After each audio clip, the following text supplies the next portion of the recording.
Yo, what is going on, everyone in the XRP community? Hope you guys are having yourselves a fantastic day today as usual. We got a bit of a red day in the cryptocurrency space. Honestly, if this was the stock market, this would be like groundbreaking worst day of the year. But for cryptocurrency, as you guys know, down single digits on the day is really not bad at all. I mean, people in the stock market are freaking out if their stock goes down 1.5%.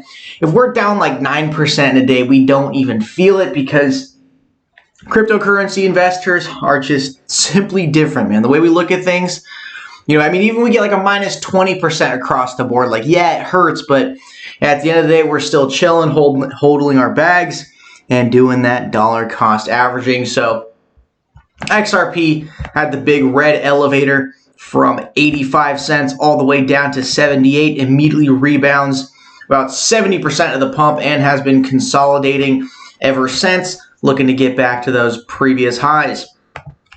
But the main thing for XRP, guys, I'm going to be mentioning this until the end of the year. It is going to be all eyes on the weekly and the monthly chart. Go over to the log scale here.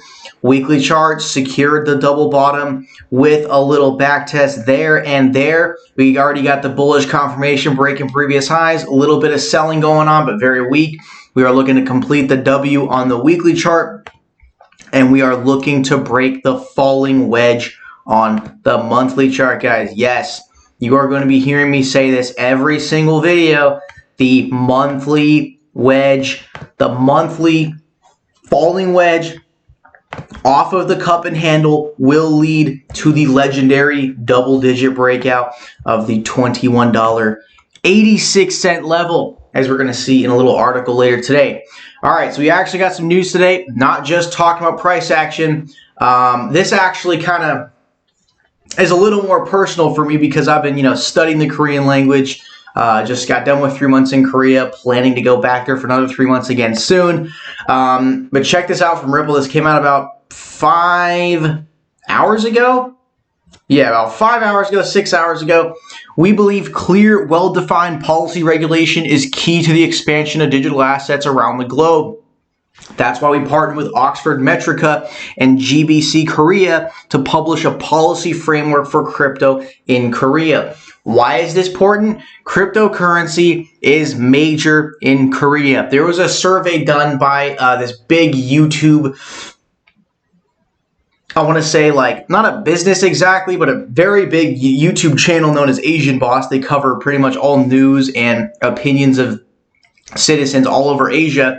And from their studies, they estimated that about 30% of all Korean males do have cryptocurrency.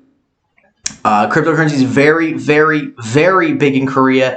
A super hyper competitive society, very rapid, fast-paced society. I mean, anything in their culture is usually centered around being fast-paced. The subways, the buses, the food service, payment services, everything in that country is designed to be incredibly quick, efficient, and not waste your time. That is the key to the XRP ledger. It is going to satisfy this modern day world of instant gratification. All right. So digital assets in Korea, a policy approach to smart regulation. The emergence of blockchain technology and digital assets is transforming the global financial landscape into a more accessible, transparent, fair, and efficient system. This transformation has resulted in the development of new use cases and the opening up of new markets. Again, Ashish Birla, general manager at Ripple, says we are close to having global coverage of ODL, providing innovative pathways for individuals and businesses to access and build a more inclusive global financial system. We're going to skip some more parts of the just general introduction stuff, but this is all like blah, blah, blah. Full scale and scope of this impact from policy perspective is difficult to understand, yada, yada, yada. This is the beginning, kind of buttering you up for the article, right? So K-pop, Korean popularity of the blockchain and digital assets. And that's the thing, man. It's not just like, only Koreans like are heavily invested in cryptocurrency in terms of like a percentage of their investor population. I mean, I have never really seen any like in real life crypto advertisements on buildings. I know I'm not around, big cities too much, but I never really see them in America. However, in Korea, dude, I saw cryptocurrency advertisements everywhere on billboards, buildings, frickin' bus stop signs, all that kind of stuff. And they are heavily, heavily into this, digital asset space. And actually, they have like some pretty crazy popular Bitcoin live streamers over there. And again, what's very interesting is like, over time, the Korean economy is only going to continue to grow. I mean, dude, you look at South Korea 50 years ago, dude, like you could, they did not have that much of an economy. But after, the government got together, and, the main four companies like Samsung, LG, the one other one I can't exactly remember, but Hyundai, they all, banded together and got support from the government. And these major companies have incredibly grown over the last 50 years. I mean, absolute parabolic rates to the point where, 50, 60 years ago, Samsung was just nothing, and now they are 25% of the Korean GDP. So my point with that being, the Korean economy is only going to get bigger, dude. Like, if you want to have a, nice luxury condo in, big city in Korea, like Seoul or Gangnam, dude, you're probably going to be spending about $9-10 million. Like, and I shit you not, there's this one building in Gangnam that's like the fucking tallest. I know I said I was going to cuss in videos, guys. It's super difficult. Do apologize, but the tallest building like in Korea, man. If you want to have an apartment up there, the thing actually costs like 250 million US dollars. This is a very, very booming society, geographically speaking, a small country, but very, very huge economic impact. And it's only going to keep growing. And that's why it is very important for XRP's domination over in their banking sector to satisfy the instant gratification society. Okay. One of the, like in my first year of doing YouTube, there was a video I covered. It was like one of my first videos that got over 10K views. It was, South Korean banks just got done piloting XRP. And this was back in 2017, 4 years ago. These guys got done piloting XRP. I cannot remember the names of the banks. Korean names are very hard to remember for Americans. But you guys can do a quick Google search and you can find it. South Korea did pilot XRP, not RippleNet, XRP specifically on RippleNet, okay? So the APAC region dominates the digital banking sector and has become a global leader in digital payment solutions. More specifically, Korea has long been an early adopter of new technology and has been quick to embrace new innovations and opportunities, including blockchain digital assets. And it's a vibrant market. Total market size for digital assets has grown to $45.9 billion, and daily transactions on Korean exchanges have reached 9.4 billion USD, with Bitcoin 13%, ETH 12%, and XRP 10% as the top 3 digital assets traded. I know XRP on CoinMarketCap is like number 6, but dude, in reality, it's a number 3 coin, bro. Okay. And again, the Korean won. Remember, guys, like in my really, really early XRP streams, I believe like we had a little pump going from like 30 cents to 60 cents during the XRP Ripple like swell conference. I remember, bro, the stream had like 2,000 people in it, and half the chat all of a sudden turned into like we had a Korean invasion in the chat.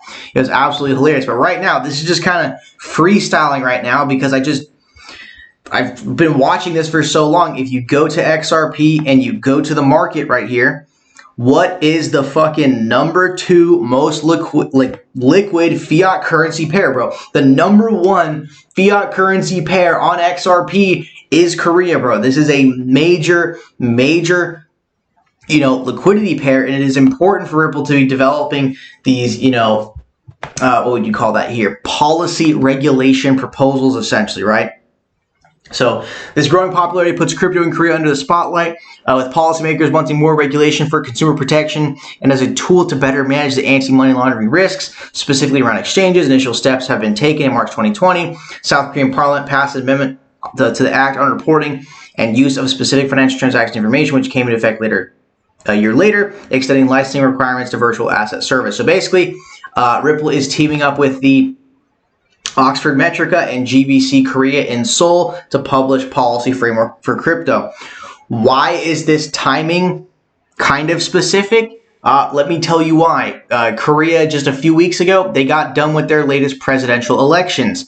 And fairly soon here, they will be having a new president step into office. So I believe this is why Ripple is all of a sudden doing this right now, because of new leadership. They have an opportunity to really push this forward hard and give solid cryptocurrency regulation in Korea and make XRP a super legitimate, regulated digital asset, respected digital asset over in South Korea. Okay, because again, dude, in Korea, my whole 3 months there, okay, went to, all across the country, went to plenty of restaurants, plenty of shops. I never saw one Korean person paying with cash. Like 97% of all payments in Korea are card or digital or, KakaoTalk Pay Scan. Bro, these people don't use cash, man. It is all digital over there. And that is where, I really see this region being a major step forward for the XRP ledger in the future. And do you guys remember, like, I was only on my first few days in Korea and I was in quarantine. I swear to God, like, the Ripple team might be watching me or something. Maybe David Schwartz, I don't know. But as soon as I hopped into Korea, Ripple announces some like Korean company going live with XRP as soon as I get over there. So this is a big region to take note of. I know, again, geographically, a small location, but very, very big economic sector. And I think this is one of the places where XRP is going to seriously thrive because their whole society is centered around speed, efficiency, instant gratification. I'll tell you guys what, when I was going into a convenience store, every time I went to a convenience store and pay with cash, as soon as I hand over the paper bills, dude, before I even have my wallet open and ready to receive the cash, they already have it counted and ready. Okay, these guys are all about speed and efficiency, and that's why XRP is such a perfect fit to be a dominant bridge asset, for this country.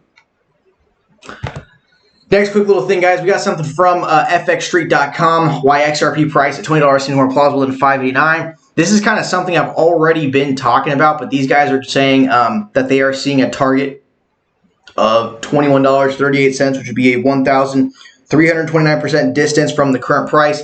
And they are talking about the major cup and handle. They're going off the weekly chart here. I'm more focused on the monthly chart because it's a falling wedge. But these guys are showing cup and handle on the weekly chart, and XRP is absolutely prime for the legendary double-digit breakout. Thank you guys so much for the video today. Really appreciate it. And just a quick little piece of advice, man. If you've never left the country before, if you've never, I know all my viewers aren't American, but most of you guys are, according to YouTube analytics. If you guys have never been outside of America before, I honestly highly suggest it.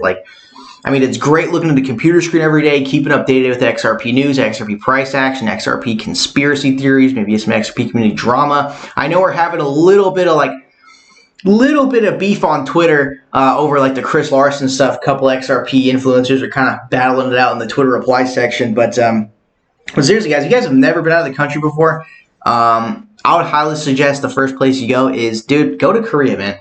If you want to see firsthand, a society where XRP would probably fits in the most, dude, it's going to be Korea. Everything there is based on speed, man. I remember one time, I was getting some of this late night 3 a.m. toast sandwich on the Busan beach, and I was trying to hand over the cash very respectfully with both hands, and I wasn't doing it quick enough. And this guy started smacking his hand on the table, saying come on, give me the cash faster. If you want to go somewhere where XRP is just a perfect place for, I'm telling you guys, go spend a month in Korea. It's like a 7-day quarantine, but you guys have the time of your life over there and really see firsthand a society that is 100% built around speed and efficiency, just like the XRP community and the XRP ledger. All right, guys, thank you for the video today. Really appreciate it. I'll see you guys in the next one.